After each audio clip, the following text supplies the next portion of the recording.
Hello friends, I'm Pastor Robert Abner and I serve Lutheran Church of the Cross in Muncie, Indiana and Grace Village, which is the Lutheran Episcopal Presbyterian campus ministry at Ball State University. Good to be with you again, friends, doing something different today for our daily devotions. We've been getting together over video about twice a week when I'm able to cover everything from what saint is being commemorated that day to long-form discussion about some hot topic things to answering write-in questions. And today, I thought I would do just a little long-form discussion around a presentation that I have done in a few settings. And so this is another different one than what we've done, but I think it's pretty relevant. And that is conversations around firearms and pastoral response to public mass shootings. And so, again, this will be a little bit of a longer video today, probably 20-30 minutes, but I was asked to speak on this topic for my friend Dr. Robert Saylor's class at Christian Theological Seminary. He was doing a course on faith and firearms and long-term study of every argument out there for, against, etc., etc. And so I was invited to come in to speak specifically on this topic of ethical firearm ownership and a pastoral response to public mass shootings. I've given this presentation at another retreat. I've talked about it here at church during some fellowship time before. So for those of you who weren't able to make it, or those of you who have been curious to hear my thoughts on these sorts of things, that's why I'm making the video today. So if you're into it, stick around. If not, I'll hit you with another video on Thursday. So I'm going to start with some autobiographical stuff that explains why I'm the person having this conversation and talking about these sorts of things. So bear with me. I don't have a fancy remote. I got to do it the old-fashioned way. So let me get all of that here. Okay, so I was born and raised in Richmond, Indiana, which is moderately sized town for Indiana, but not huge. I was raised unchurched. Again, all this biographical stuff is going to play into where I come to this conversation. Raised unchurched. I received my bachelor's degree from Ball State University in 2005. I taught high school social studies in inner city Louisville, Kentucky. I was led by the Holy Spirit to be baptized in 2005.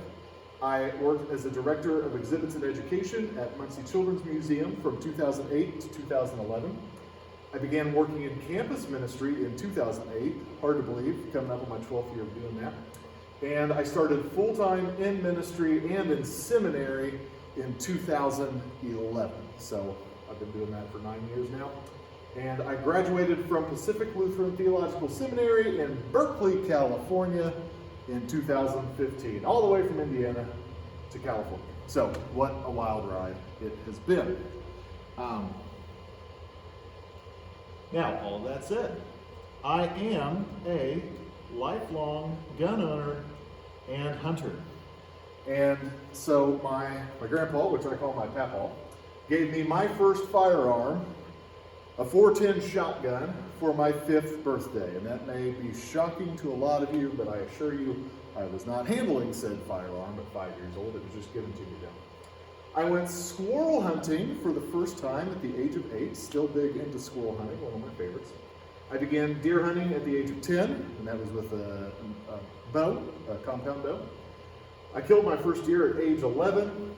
I've hunted squirrel, rabbit, dove, deer, pronghorn antelope, elk, coyote, and wild hog. I've been doing this quite a bit for quite a while, and it's a large part of my diet. My wife and I eat venison at least a few times a week, and anything else that I could get my hands on. I was given my first handgun sometime in my teens. I don't remember when. My father gave it to me, and it was a .22 caliber Ruger Mark I handgun, popular target pistol. I bought my first handgun, which was a Glock 22, 40 caliber, in 2008. I received, now this is where we start making that change, and this is where the conversation changes for a lot of you, from a hunter to a gun owner with some of these guns that many of you consider to be scary guns. I received my first AK-47 for Christmas in 2008, and I bought my first AR-15 in 2012. Take you by surprise a little bit, right? Okay, so let's talk about my first deer. It was a family affair. And so there's me with my dad and my first deer. Sorry, trigger warning, dead animals.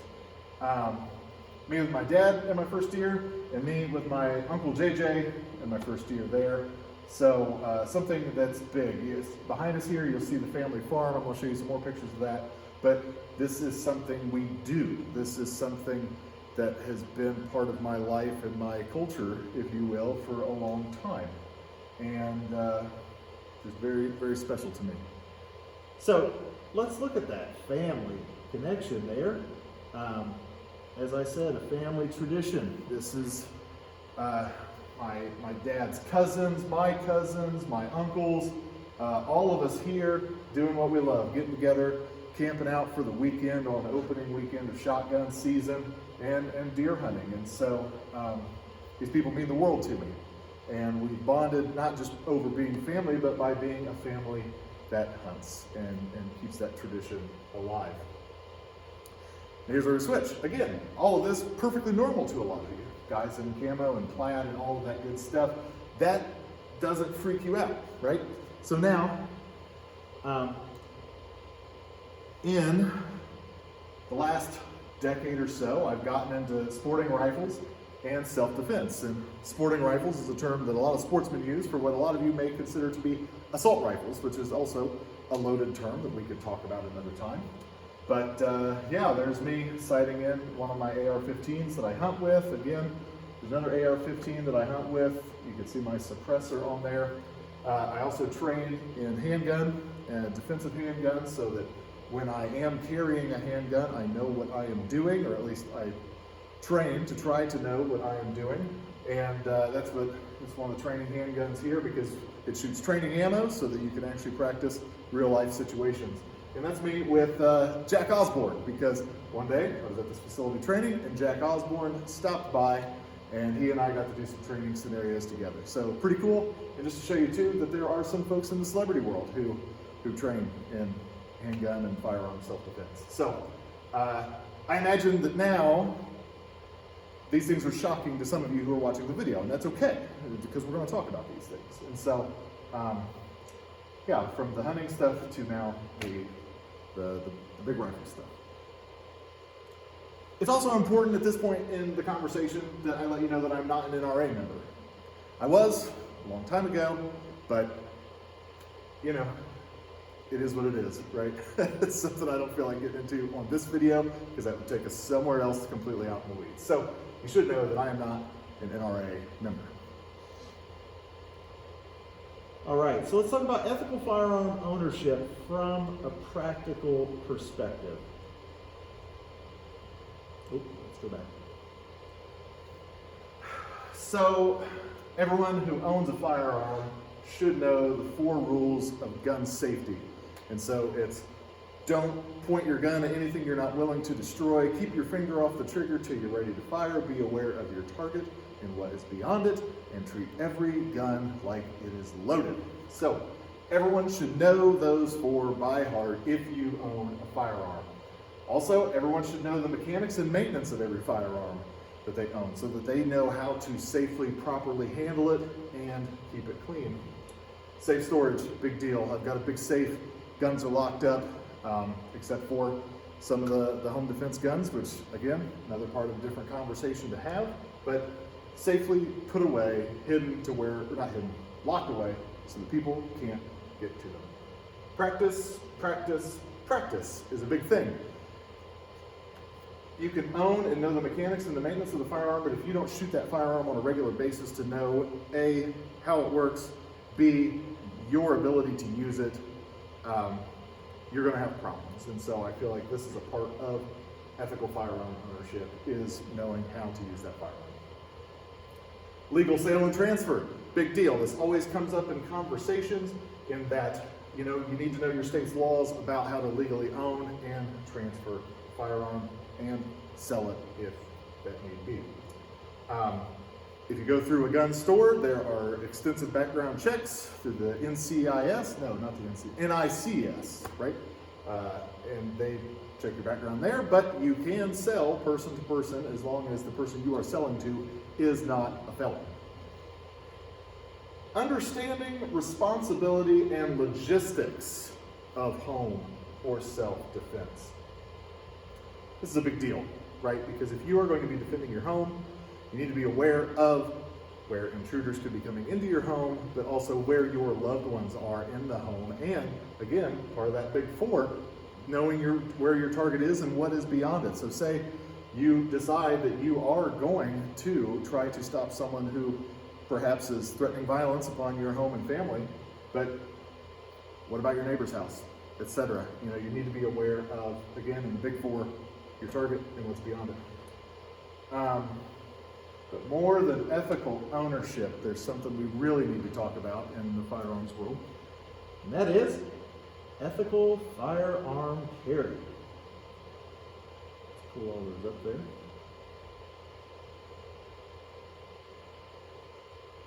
Sheesh, that's a lot. Okay, so when we talk about ethical firearm carry, you've got the big debate of open carry versus concealed carry. And I am a concealed carry person, but people like to open carry. Many of you have seen them at your local Walmart, and it's probably bugged you to some extent.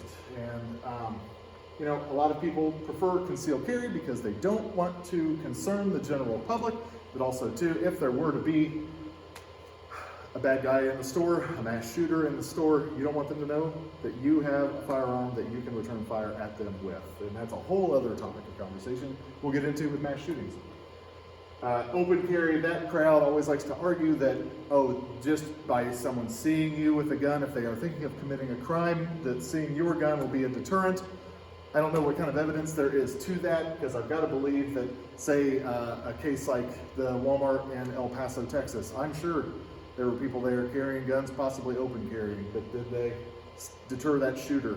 Not in any real sense. And so the open carry argument's a little weak for me. It may deter the 16-year-old who is going to rob the convenience store that you are in, but I don't think it's going to stop anyone who really has the evil to want to do violence in their heart. Legally carrying, big deal. Got to have your concealed carry permit, at least here in the state of Indiana. And so legally carrying, something that you have to be registered for. Your rights versus your responsibilities. This is something that I really like to talk about a lot when it comes to ethical firearm carry, is that, yes, the Second Amendment does give you the right to own a firearm, but your responsibility, as I showed on that previous slide of maintenance, knowledge, understanding, practice, training, all of that stuff. If you're going to carry a firearm, you have a huge responsibility on your hands, and that should not be taken lightly. And so just because you think that now you are invincible, that you have a gun, that is not true at all. You have the responsibility to train with that weapon in more than just sitting and punching paper at the range twice a year. And so you need to be aware of the responsibility that comes along with that, because every bullet that leaves that gun has to be spoken for from your perspective. Walmart guy. Let's talk about Walmart guy. You've got the guy, as I said earlier, it's your local Walmart. He's strolling around with his big old gun on his hip, and he's usually got a cheap firearm in a cheap holster, and that is not doing anything good for the folks who are into legal and ethical firearm carry. That man is well within his legal rights, but what is he really doing? What message is he trying to send in that manner is the real question. This is going to ruffle some feathers, but I think most people are not prepared for the responsibilities that come along with carrying a firearm, and I think that a lot of people should not carry their firearm. Sorry, but that's just how I feel, because from an ethical perspective, if you're not ready to properly handle that weapon that you have been entrusted to, you could get a lot of people hurt. So I think that's something that a lot of people don't want to talk about, but I'm willing to have that conversation. But again, if it becomes a rights issue and we get caught in this round and round, right? Training. So standing at the range and shooting at a static target at 7 yards, even if you do 1,000 rounds of that, it's going to make you very accurate, but it's not really going to help prepare you for when your blood is pumping and there is a real life situation going on. So I encourage lots of people to seek training at a facility that teaches you real world life application and awareness. Situational awareness, another big thing. If you are carrying a firearm, you need to be aware of the situation around you. Don't have your face in your phone all the time. Be aware of everything that's going on, and especially, for God's sake, if you open carry, be aware of who could disarm you, if you're not paying attention. I mean, lots of stuff to take into account here. Last but not least, you need to train in de-escalation if you are going to ethically carry a firearm, because drawing your firearm should be your absolute last option. There's a guy that I like that trains in self-defense, I think it's Rory Miller, and one of his sayings is, it's better to avoid than run, better to run than de-escalate, better to de-escalate than fight, and better to fight than die. So that's a big thing in Rory Miller's world. De-escalation is key.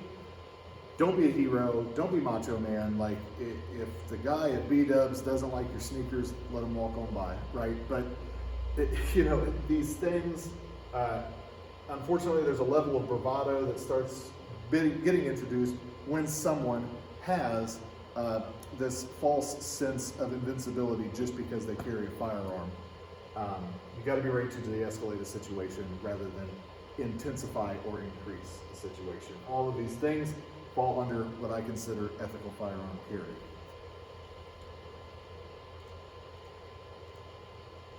Okay, ethical firearm ownership from a theological perspective.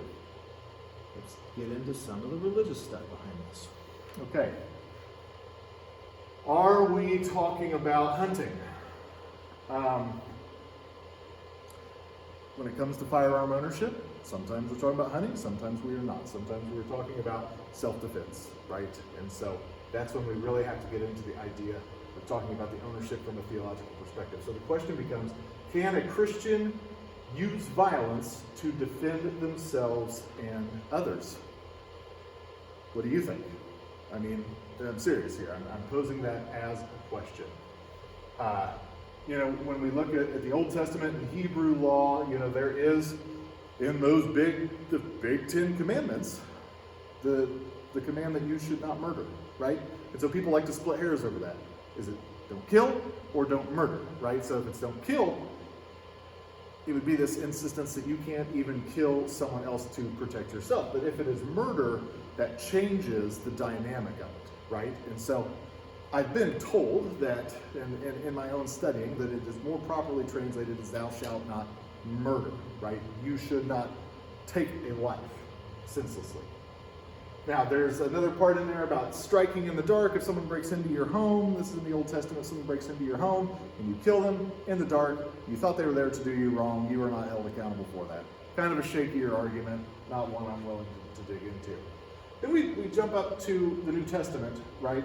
And we have Christ who has taught us to turn the other cheek. So if someone strikes you on the cheek, turn and offer the other one to them also. So this is one that you will hear very often used against Christians defending themselves. And so we talk a lot about text being used in the proper context, and this is where these things come into effect. We have to talk about what is the context there. Also, at another point, Jesus tells his disciples, I believe it's in Luke's gospel, to sell your cloak and buy a sword. Let him who has no sword sell your cloak and buy a sword. And that's a really interesting one to get into, because on the one hand, you have people saying, well, yes, because where they would be going, it is going to be dangerous. As they travel, they would need a sword to protect themselves from animals, maybe even bandits, okay? You can find a lot online to really dig into that one with. And then someone says, well, it's interesting because it's as though Jesus told them to get the sword, and then immediately Peter tries to use that sword, not long after that. Peter tries to use that sword, and Jesus disarms Peter. So someone says, if you take it in the context of that bigger picture there, is that Jesus says, you need a sword, and then Jesus takes the sword away. And the old theologian Tertullian said that when Jesus disarmed Peter, he disarmed the church. And I think I disagree with Tertullian on that. Because in my perspective, this is where my perspective, when we talk about can a Christian use violence to defend themselves and others, I think about the text where it says that we are called to care for the least of these. And if someone is visiting violence upon the least of these, I feel that we have an obligation to prevent that violence. And I'm sorry, that will get me in some hot water with some folks, but that's where I land today, right? All this stuff is lifelong journey, right? Studying, going through these things, discerning, trying to hear where Jesus is calling me. And right now, that's just where I land. That we have an obligation to protect the least of these when someone is trying to do violence to them. And then the idea to love your neighbor as yourself. And it says my two neighbors. It's interesting. I was being interviewed by a professor at Luther Seminary who was also doing a project on faith and firearms, God and guns, take your pick. And he had asked me the question, he said, well, do you feel that owning a firearm for the purpose of self-defense inhibits your ability to love your neighbor as yourself because you could be visiting violence upon your neighbor? And it's a good question. It's something that should be considered. But what if you're protecting your neighbor from harm? Then wouldn't that be using that concept of loving your neighbor as yourself by not letting someone else do physical harm to them, not letting someone shoot them, not letting someone attack them? I think that's worth considering in this conversation.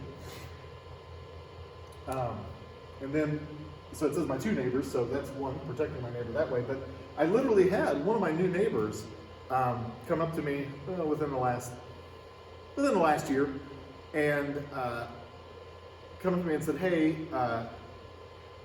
my video, I've got surveillance video outside the house, and she has that because her husband travels a lot for work. And she said, I caught some weird guy snooping around our houses last night, and I would feel better if maybe I had your phone number, just in case anything happened while my husband was out of town. And what's funny is later I was talking to, I'm friends with the guy who mows their lawn and does their landscaping, and I was talking to him, and he said, oh yeah, I told her that she should be in touch with you because you have firearms, you train in physical self-defense as well. That's another thing, I train jiu-jitsu. But, it was this idea that my neighbor was looking to me for protection should that need arise. And so, again, I think we can't just pick and choose, right? We have to look at it from the entire whole. And so we have to think about what it means to turn the other cheek, but we also have to think about what it means to care for the least of these and to love our neighbors ourselves from both perspectives, to not shoot them or to protect them. So I invite all of you to consider these things. Okay, let's move on. Okay, now we're going to switch gears here. So I gave you a little bit of my background, how I come to the gun conversation.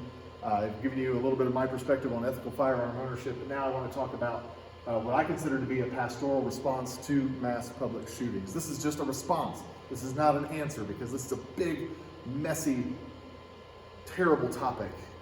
But because I am a gun owner and because I am a pastor, this really bothers me. And so I have started doing some of my own independent research just to try and get to the bottom of some of this. And so let's talk about that.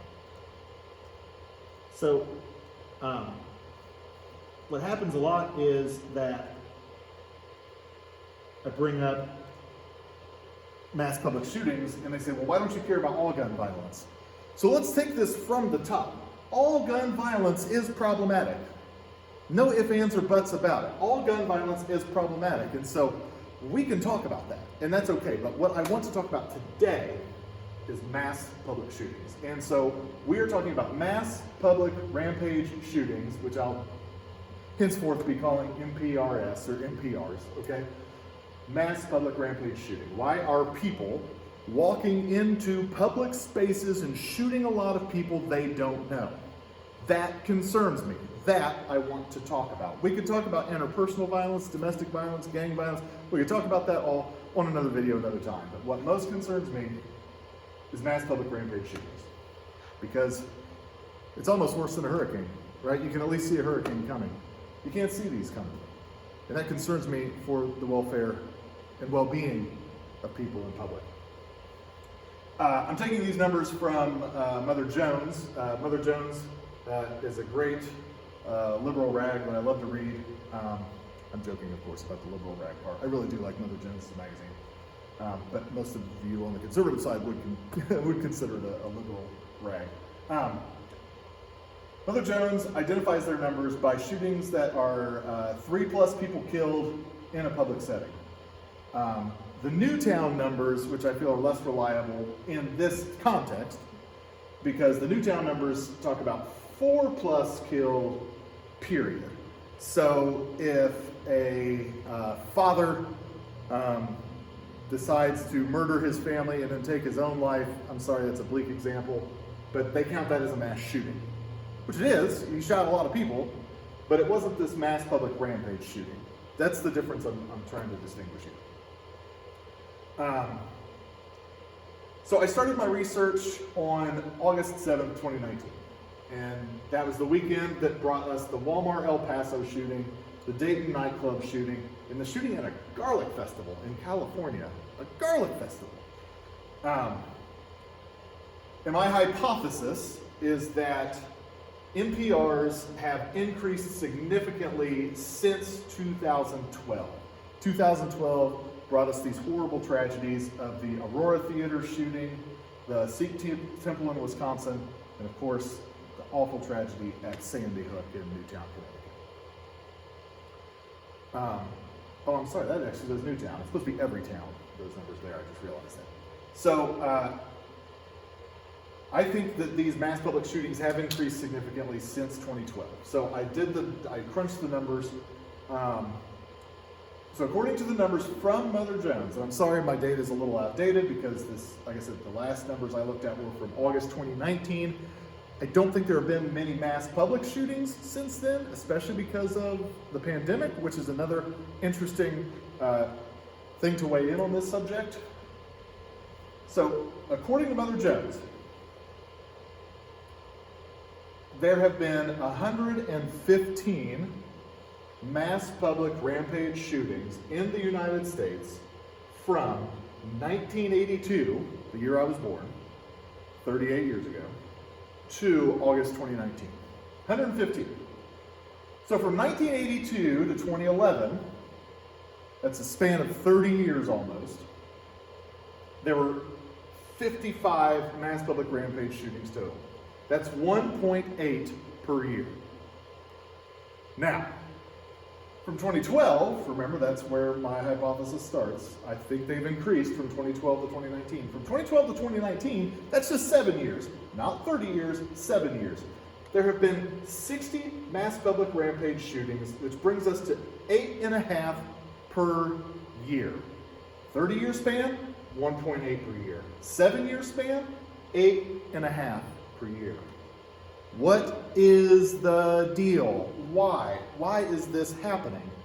And we need to get past single issue things like saying, well, if we just passed this law or enacted this or banned that, it's got to be a more holistic picture, and that's why I want to have these conversations. So, why? Why is this happening? I'm warning you, I don't have an answer. Just a response. Why now? Why is this happening now?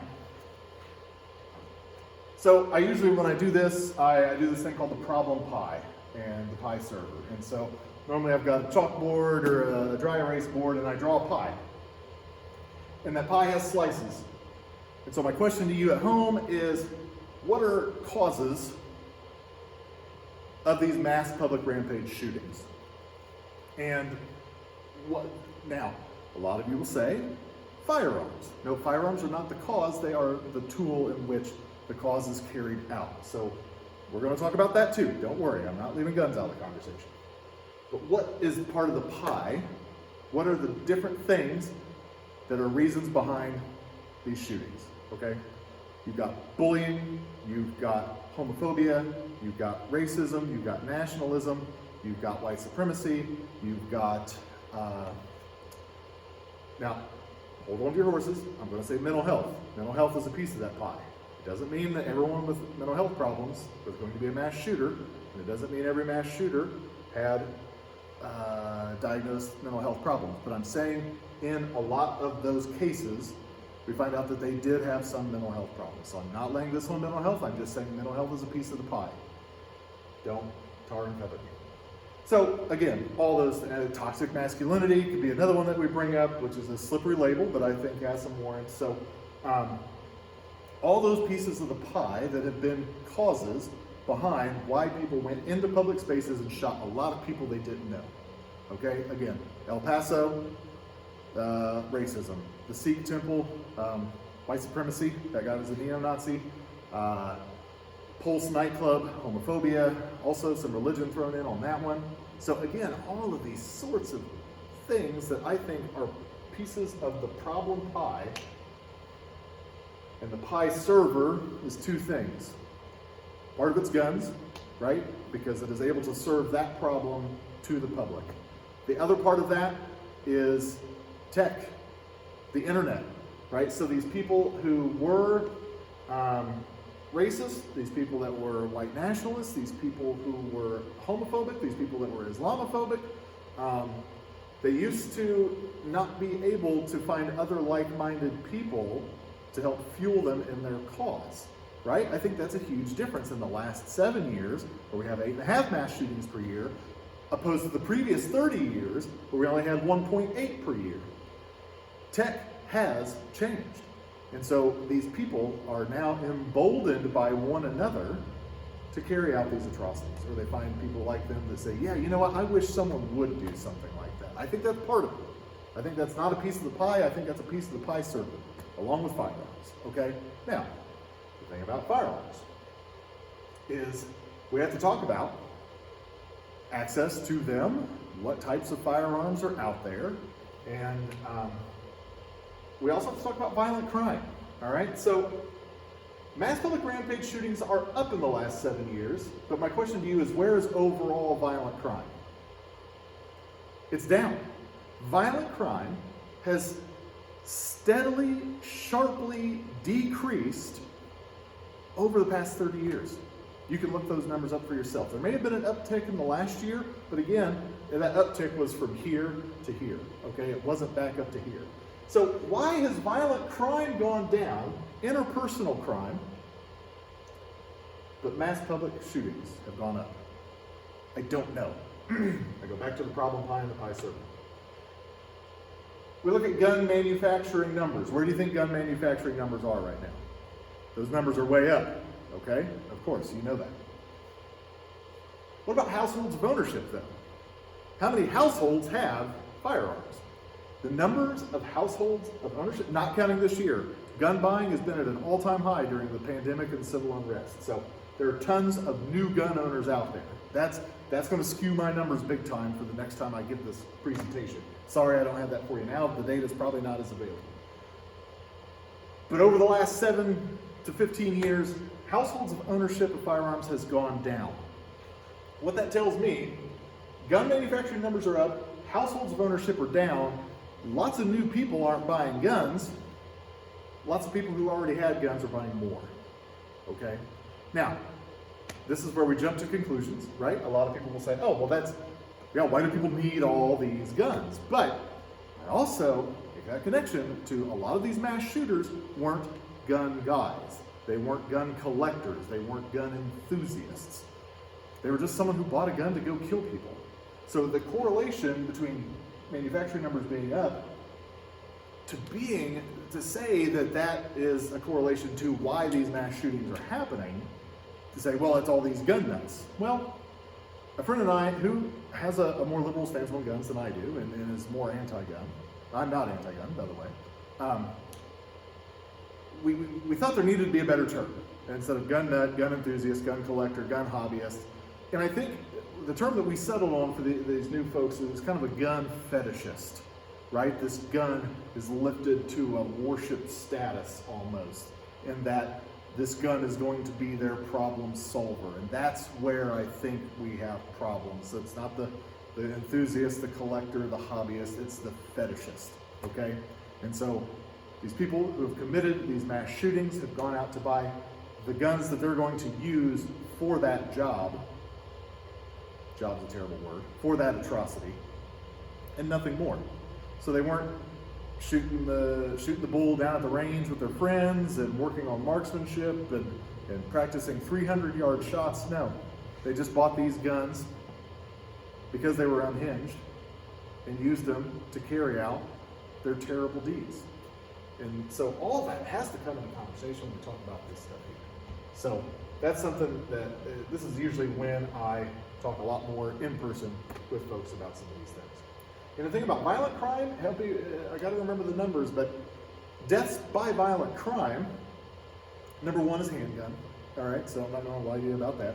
The second one is blunt objects. Again, stick with me, I'm trying to remember here. Next is bare hands. And then further down the list, rifles and shotguns. So when that comes to manufacturing, when it comes to how do we bring the numbers of NPRs down, a lot of people's first gut reaction is to say we have to ban the AR-15.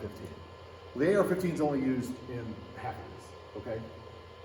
And when it comes to overall violent crime, it's so far down the list that outside of mass public shootings, the numbers are in the single digits of percent of how people hurt other people. So that's just something else to take into account there. So last but not least, as I wrap up, and I got to jump on a Zoom meeting, what is a faithful response? What do we as the church do to lower these NPR numbers that are through the roof? What do we as the church do to reach out to people who are racist, homophobic,